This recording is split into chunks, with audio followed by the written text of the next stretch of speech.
We have learned this evening President Trump's sweeping budget cuts will target the Pentagon next, the deepest cuts in more than a decade. Sources telling ABC News Secretary Hegseth could be planning to fire some military generals.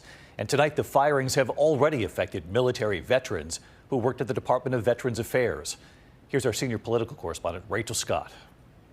Tonight, President Trump's budget acts preparing to swing at the largest agency in the federal government, with deep cuts at the Pentagon now on the horizon. Sources tell ABC News Defense Secretary Pete Hegseth has asked top Pentagon officials to draw up plans for a sweeping 8% cut. The department hasn't seen cuts this deep in more than a decade. The news comes as sources tell ABC News Hegseth is preparing to fire or remove a series of top generals and senior officers, a list of their names already circulating among Republicans on Capitol Hill. The big question doesn't include the chairman of the Joint Chiefs, C.Q. Brown.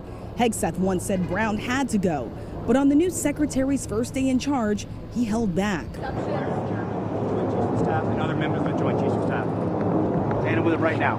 Look forward to working with him. The Pentagon also has a huge civilian staff, some 878,000 people. Stand up, Elon. And President Trump has instructed Elon Musk to dive in as the billionaire moves to slash the federal workforce. They will be looking at military too. The layoffs already impacting those who have served. 1,000 workers fired from the Department of Veteran Affairs. Democratic Senator Tammy Duckworth says some of them work for the Veterans Crisis Hotline, fielding calls from veterans dealing with mental health crises and suicidal thoughts. She says the VA is now trying to hire those workers back. It's a middle finger to our heroes and their lives of service. Andrew Lennox, who served as a Marine in Iraq, Afghanistan, and Syria, was just fired from his job at the VA in Ann Arbor, Michigan. Shock and disbelief, and then just straight anger, because then all I started hearing were these sound bites of parasitic, unproductive, lazy, entitled government workers.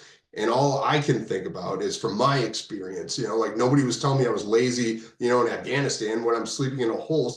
Tonight, the Pentagon is confirming they are moving forward with that 8% cut, totaling around $50 billion. The Pentagon says that money will now be redirected to other defense priorities for the Trump administration, David. All right, Rachel Scott tonight. Rachel, thank you.